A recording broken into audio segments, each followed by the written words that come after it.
Hello, everyone, and welcome to the Lessons of the Wild podcast, the beginner's guide to hunting. I'm your host, Alex Hernandez. Thank you for being here with us today. This episode of the podcast is a very special episode where we begin a recurring segment of the podcast where we have interesting people come on and speak with us about hunting and how they got into hunting and where they learned to hunt and the lessons that they've learned hunting and whatever else comes up. Cooking, all that jazz. Today's guest is my dear friend, Mr. Troy Michael Miller. You can find him at Eat Lift Hunt on Instagram. Troy's one of my best friends in the world, and he's one of my go-to guys talking whitetail hunting. We hang out. We just got done shooting our bows in his basement. So, without further ado, I hope you enjoy this episode. Cheers. Thank you for being here, man. Yeah, thanks I for having appreciate it. So, why don't you go ahead and introduce yourself? So my name's Troy Miller. I'm a buddy of Alex's from dental school. What do you want me to talk about, like my hunting stuff? I guess. He sent me some questions. Let me pull up the questions. Well, I'll get to the questions here. Okay. But, well, yeah, I'm a 25-year-old dude who, like Alex, did not grow up hunting, but I have been cultivating my love of hunting over the past couple of years. yeah, and he's a schmuck with me in dental school. Yeah, it blows. Blows hard. All right, man. Well, I appreciate you coming. Yeah. Let's get into the questions. This is kind of going to be my first guest podcast, so this is kind of the format I hope to do it. I'm going to ask 3 questions every time from the beginning and just kind of go from there. I gave you the questions beforehand, and I already forgot what they are. It's cool. yeah, so maybe you had time to ponder. If not, no big deal. So when did you start hunting / how did you start hunting? So I think it was about 7 years ago I started hunting. My dad and I guess my dad had a friend who came into some land and had deer on it that he wasn't going to hunt. And my dad actually wasn't a hunter either at the time, but we both were interested in getting into it. So we just kind of started going out and basically just learning on the fly out of this little place out on the outskirts of Lexington. Was it just you and him, or did you have Yeah, it was just us. That's ballsy. Yeah, I know. It was. I mean, looking back on it, it was like some really low class hunting. Yeah, man. Like we had never really done it before. I think he had done it a little bit, like when he was a kid or something. But I did not grow up ever seeing him hunt ever. So we just like bought a little blind and a shitty little tree stand at like Walmart or wherever, and took it out to the land and found a little patch of forest and set up shop and set up a trail camera and just waited for something to come by. Did you guys get anything your first season? Mm-mm. No. Actually, for the first, I never killed a deer on that land. Actually, so we hunted there for 3 years before the guy sold it. Okay. And I never killed a deer. We saw a lot of deer. Nothing. I took my first shot at a deer. Was it a rifle? It was a rifle. I distinctly remember this because I was, I guess, 18, and I was borrowing. It wasn't even my dad's rifle. It was another guy's rifle, my dad's buddy's rifle, and he had told us that he hadn't used it for a year or something, but it was sighted in. Yeah. So we were like, okay, sounds good. We have no idea. We don't know anything. Yeah. So we're like, okay, sweet, sighted in rifle. We're gonna go out during gun season, and I still remember this buck looking at me from like 70 yards away. He was just quartering to right at me, and I was settled on him and pulled the trigger, and he never moved. And I was like, what the fuck? This is supposed to be sighted in. Took another shot, and he just like wandered off. Gave you the middle finger and walked away. I mean, it wasn't even close to sighted in. I was so disappointed. God. It was a good buck, too. That's hilarious, man. Yeah. 3 years like that? Mm-hmm. How long did it take you to get your first critter? First critter was, I guess, 4 years ago when I started hunting in Madisonville. Okay, but Yeah. now your wife's property, then your girlfriend? Yeah, we were dating then. Yeah. But yeah, that was a rifle. I did start bow hunting early on too, like 7 years ago. Okay. That's what I bought when we started hunting. I didn't bother getting a rifle because I wanted to bow hunt. And me and a buddy of mine hunted out on that land, but somewhat often. I guess we went out to his place sometimes too. but still, just never saw any. Well, we saw lots of stuff, but never got any shots off or anything. Yeah. But lots of learning experiences. God, what a steep learning curve. Dude, bow hunting is Yeah. just a whole nother level of 3 years of pain. never even getting a good shot at an animal. Dude, this is my first year bow hunting. I feel like I spent more money than I've ever spent on hunting Yeah. in 1 year. And you get skunked a lot. So much. A lot. So much. I took a shot and, yeah, it's tough. It's really tough. So, like, did you, when you first started hunting, did you guys ever, like, it was just you and your dad, did any of you, like, know how to gut a deer or, like, do any of that? No. We had no idea. So We had YouTube at the ready. Okay. Just It was video. Good luck. I would literally, before going out, or even in the tree stand sometimes, if I had a good feeling, I'd just like pull up YouTube, type in how to field dress a deer, and be like, okay, God. I'm just gonna figure this out if What it a happens. terrifying thought. Right? It was horrifying. Oh man, I was Yeah. so scared. Yeah. Luckily, I had the butcher, but I can't imagine. So, did your like I had no father-in-law experience. teach you how to do it? Yeah. The first couple years, yeah, me and Tom would do it together whenever we got a deer. Really, I guess only in the past year or so he has started just Letting you staying handle in it. the tree when he hears that I killed something. He doesn't bother getting down to help It's a me good anymore. feeling. It is a good feeling. Yeah. He finally let me do my first solo hunt this year. I got to take his old truck, his 4-wheeler, the keys to the farm. Dude, It was scary, that's but terrifying. I killed a deer and But awesome, took man. care of business. See, now, like, after, granted, I hunted for like 4 years and didn't get anything, but I had that butcher experience. So that part was always like, after I worked there, I was like, this is my most comfortable thing. Yeah. So the hunting process would intimidate me more than anything. Yeah. But I can't imagine, like, well, I can imagine because that's how I was for 4 years until I had that job. But, like, that's a lot of stress just worrying about it.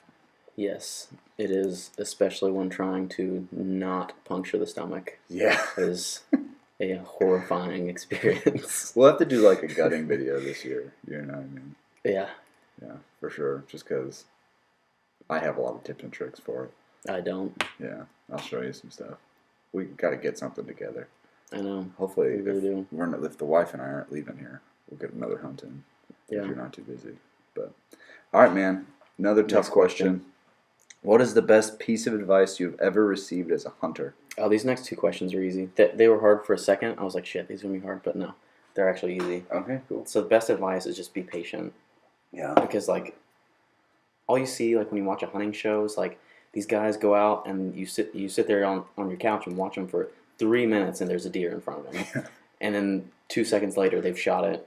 And then it's, like, after the hunt, Yeah, they got recovery big fat shots. And all dip that. in. Yeah. Looked like they were just chilling. Grip and grin 15 minutes into the show. And it's God. like, okay, that's not how hunting works. You're going to spend, like, 100 hours in the tree before you ever even get close to a shot at a deer. Yeah, man. So, It's ridiculous.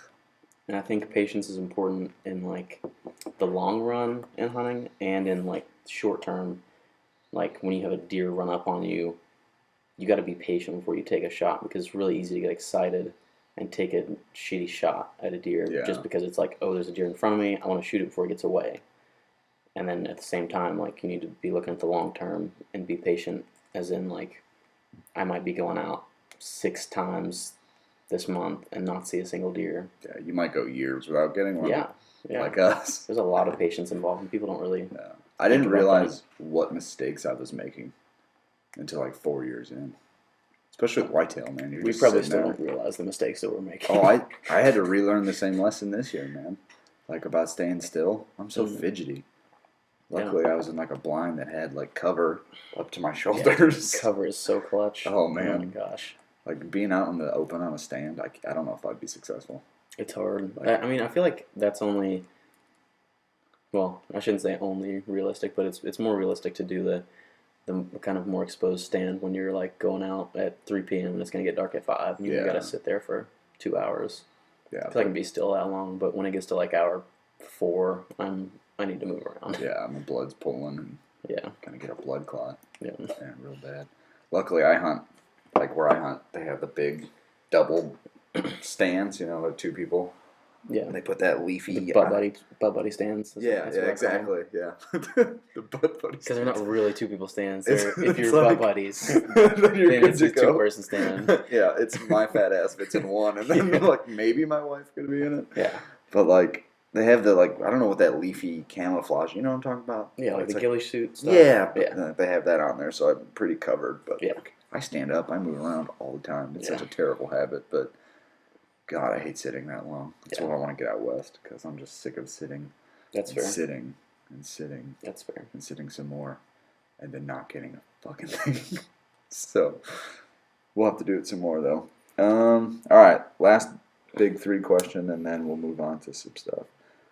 What do you think is the biggest mistake you've ever made as a hunter?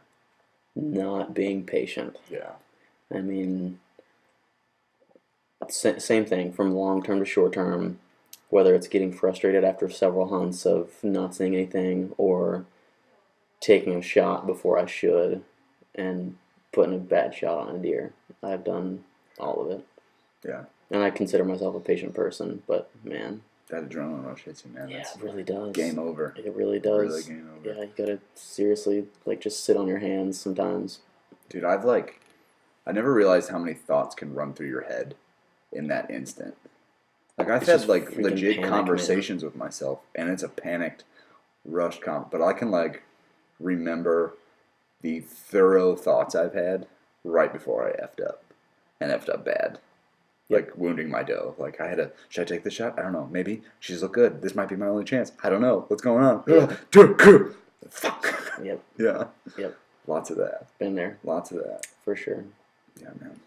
What's your whitetail season been looking like this year? What'd you do? Kind of sum it up for me. Oh gosh, it was way shorter than I wanted it to be, but that's the cost of trying to further my career. So I didn't get to hunt as much as I wanted to. Cost of adulthood. Yeah, I know. It sucks. I didn't rifle hunt a single time this year. That's a bummer. Yeah, you were in Hawaii. Yeah. So no grocery shopping. Yeah. But you got a whitetail Speaking of early. this, Oh, the wife's coming in. I like your PJs. Straight up slapped you. That's how close we are, folks. My wife can punch Troy in the head on the walk by. I asked for it. Yeah, no, I got some good time in the stand early season, which was new. I've never sweated that much in a tree stand. September in Kentucky It's rough. is fucking hot. Oh Man. my It's so gosh. hot. I was bow hunting in 92-degree weather. Dude, it's... I don't know why. I don't know what I would have done if I had shot something. You pray to God it doesn't spoil in a minute. It would have. Yeah. I got a doe in late September, I guess, and it was a cooler day, so I was able to take care of all that meat pretty quickly. And then since late season has started, I've been out precious few times and have seen deer, not gotten a single shot off. And you hunt mostly private land, right? Mostly private land. Now you're kind of moving towards the public land. Yeah, now that I have found some decent public land spots and I've got enough confidence that I can branch out a little bit and be comfortable hunting on my own, I'm wanting to try some public spots out. Yeah, man. I have traditionally been a private land hunter. I'm extremely spoiled. Yeah, me too. Ridiculously Super spoiled. There are no electric heaters in nature. So, or a redneck blind doesn't exist. No redneck blinds. You're not packing that out on your back. Right. It's just freeze your ass off. Yeah. But no, I'm trying to get into public land hunting, especially since I'm gonna have to move here in the next 6 months. Dude, man. we're both moving in 6 months. Yeah, and I'm not gonna have private land to hunt that I can foresee from here. So Yeah, I'm gonna have to figure my shit out. Come to Missouri and hang out with me. Yeah, there you That's all go. I'll have to do. Mm-hmm. Oh man, yeah, man. Have you gotten permission anywhere to hunt yet? I have not. No, I've never had to ask for permission anywhere. Yeah. No. That's a tough one. This is my first year doing that, and it was anxiety inducing. Really? Yeah, just to get the guy we got permission from. Yeah, okay. But he's a good dude. Yeah, he's Luckily, pretty laid back. It kind of just worked out. I didn't go knocking on doors or anything like Yeah. frickin' Mark Kenyon does every 5 minutes apparently. Dude, I appreciate that. I'm gonna do that. I don't give a shit. That scares the hell out of me. Dude, if I can't hunt anywhere, I get freaking fidgety and just. I mean, anxious. I get that. I'm gonna have to power through it because I have to do it for Mhm. my sake. But Yeah. I know what it's like having a stranger knock on my door Like, Yeah. there's got to be a... You know what makes it better? When the stranger can cook delicious things. Yeah. So That is be the very stranger true. that cooks delicious things for the people that you ask for permission for. That is Don't a just good point. be a guy that goes and asks, because then you're just some guy trying to mooch deer off of somebody's land. Yeah. Be like, hey, I'll cook you some awesome shit with this. That's a very good Actual point. deer. And that is an awesome transition to my next question. Let's go. You do a lot of wild game cooking, You're as goddamn do right I. do. And our future game cookbook is in the works as we speak. It is in the works. Yeah. In the fledgling stages. So for the beginner, what do you think is the best piece of advice for wild game cooking for their first animal they get? For your first animal, gosh. Yeah, it's a tough question, but Probably keep it at your house. Don't take it to somebody to process it. really, I mean,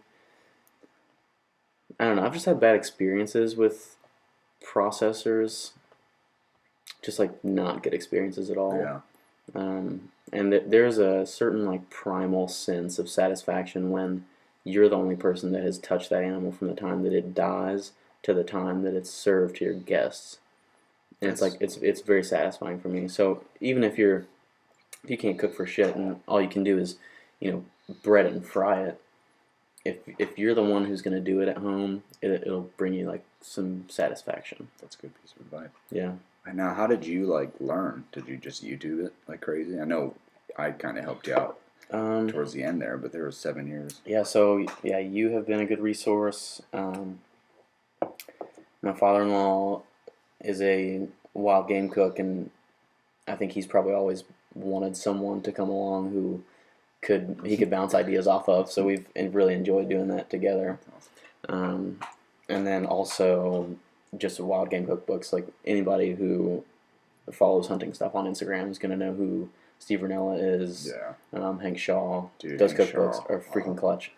Currently have that brine for the corned venison from Hank Shaw's cookbook. Let me know how it turns out. / you better give me some. It's cooling in my kitchen right now. How long does it take? Once the brine cools, you sit your meat in it 2 days per pound. So I'm going to do a tri-tip roast that's going to be, it's about 1.5 pounds, but I'm going to let it go for probably like 4 days. Because I'm going to cook it. It's going to be corned venison for New Year's Eve. Oh my god. New Year's Eve party. Dude, if you have leftovers, we're making a venison Reuben.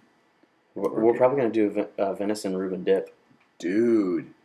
Our Reuben dip's so fucking good. Dude, your Reuben dip is insane. With venison this time. Oh my god. Yeah. You better save me some. I might. And yeah. you better write down that Dude, recipe. it's really easy. It's in Hank Shaw's book. You've got Buck Moose, right? Yeah, I got it. But Yeah. I just need to do it. It's super easy. Like it's just spices that you'll have. If you don't have them, I've got them. Yeah, I got every spice in the world now because of Hank Shaw. Yeah, you'll Let's have use it. juniper extract. Yeah. Where do well, I get juniper I finally extract? bought juniper berries the other day. I was like, what the fuck are these? Where does this grow? Kroger does not have this. No. But yeah, I've made it before. I've made the corned venison before. It's freaking amazing. Oh man, I want to do that. I have my It's list so of good. meals I want to cook / mess with recipes. Right now, top of my list is doing shanks again, Confit style. And my mom just gave me a thing of duck fat for no reason. She's like, "Hey, do you want this?" I was like, what? "Fuck yes." That's amazing. She gave it to me, so I'm gonna braise. Just duck fat? Yeah, just rendered straight up fat? duck fat from Whole Foods or whatever. She's like, Oh, I'll never that's use awesome. this. I'm like, why did you buy it? But What thank the God hell? you did.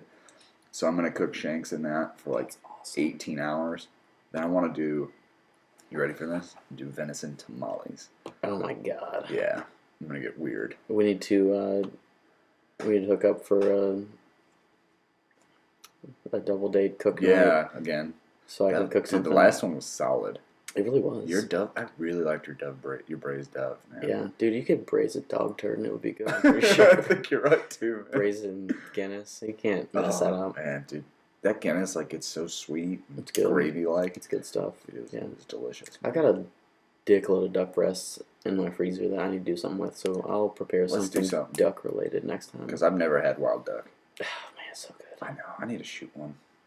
I really do. Waterfowl is not high on my list, mainly because I'm horribly addicted to whitetail. Yeah. I'm just addicted to hunting, so any form I can get it in, That's fair. Yeah. Yeah. Like, I love whitetail as much as the next guy. But, like, I just want to be outside killing things. I'm ready for squirrel now. Since you've never had squirrel. And since that freaking that fox squirrel that we saw, thing was the size of a dog. Size of a that was the size coyote. of my dog. I know. That could have No attacked joke. Lily. It's crazy. This is crazy. Yeah, man. We got to go. All right, dude. That's all I got for you. We'll kind of keep these short. I really appreciate you doing this. No problem, You dude. ready to go freeze our ass off and shoot some bows? For sure. Let's do it. All right. All right. Thanks for listening, everyone. Well, that's it. Thank you again for listening, everyone. I hope you enjoyed meeting my good friend, Mr. Troy Miller. Again, you can find him at Eat Lift Hunt on Instagram. He posts some killer food on there, and he's super into fitness and archery and all things hunting. So if that hits your fancy, go follow him on Instagram. You can always follow us on Instagram at lessons_of_the_wild on Instagram. Or if you have any questions, feel free to email us at lessonsthewild@gmail.com. Thanks, everyone, and have a good rest of your day.